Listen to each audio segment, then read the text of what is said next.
naa la di nga sëgg di nga bëri di dinañ jokkoo incha allah yàggatul comme da ngay fokkati soo paree fokkati député nga paree fokkati mairie nga ñëw nag ñu sëgg nag parce que yéen bëri nee naa la dund mën a te faalewu ma la parce que xam naa la Sénégalais yi nag dinañ la xam yi yàggatul parce que doo waxkatu dëgg da nga tëlee te munoo waaw ñuy fooy seen xel yi nag nañu continuer di fooy seen xel yi wante xiif kenn du ko lekk te yàggatul waaw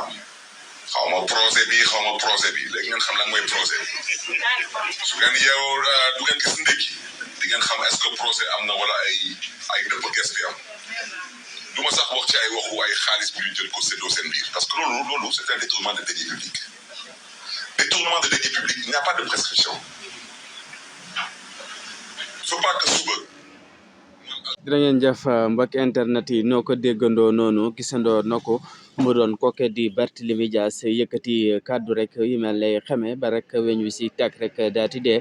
jëmale ko rek si ñi nga xamante ne si ne sax moo di premier ministre Ousmane Sonko moom kooke di Barthélémy Dias di xam ne rek moom faalewu ko te dund ko ndaxte rek moom jàpp na rek jamono ji la muy daati dund lépp rek moom kooke rek di Ousmane Sonko nekkoon ab xaritam bu njëkk waaye nag jamono ji rek ab adverse politique am la ndaxte nag jàpp na li muy dund jamono ji rek moom mooy ki ka teg ndax jàpp na dafa foqati la nga xamante ne si rek moo di ab poste député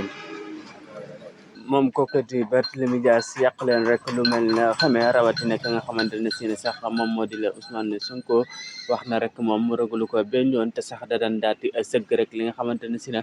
moo di bëre bu lépp rek weesoo ndax moom moo jàpp na rek dana foqati li nga xamante ne si ne rek moo di ab poste maire rawatina sax ak li nga xamante ne si ne moom moo di la rek poste pour député waaye nag lépp rek tuwaat ba kam sa joxoñ baaraamu tuma kenn rek la mu doon petit méga ba nga xam ne moom la koy daati tuddee mu doon Ousmane Sonko moom kooku di Barthélémy Dias yëkkati kàddu yu mel ne xamee rek ba lak ñu sa teg rek daati dee ñeel li nga xamante ne si ne moo di conférence de presse bi nga xam ne doon amal moom kooku di Barthélémy Dias ñaar li nga xamante ne si ne ak jeux olympiques yi nga xamante ne si ne jamono ji rek njort na ne ak junjaag rek daf say daati am ak luubalu xaalis moom kooku di Barthélémy Dias tax rek mu daal say yëkkati ay kàddu xam le na rek mbir mi du ko bàyyee benn yoon ndax sax tax na mën na kaa xeex sax ba yóbbu ko si international moom kooku di Barthélémy Dias yëkkati kàddu yu mel noonu ginnaaw bi nga xamante ne si na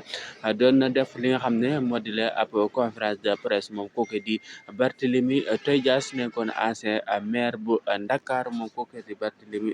Dias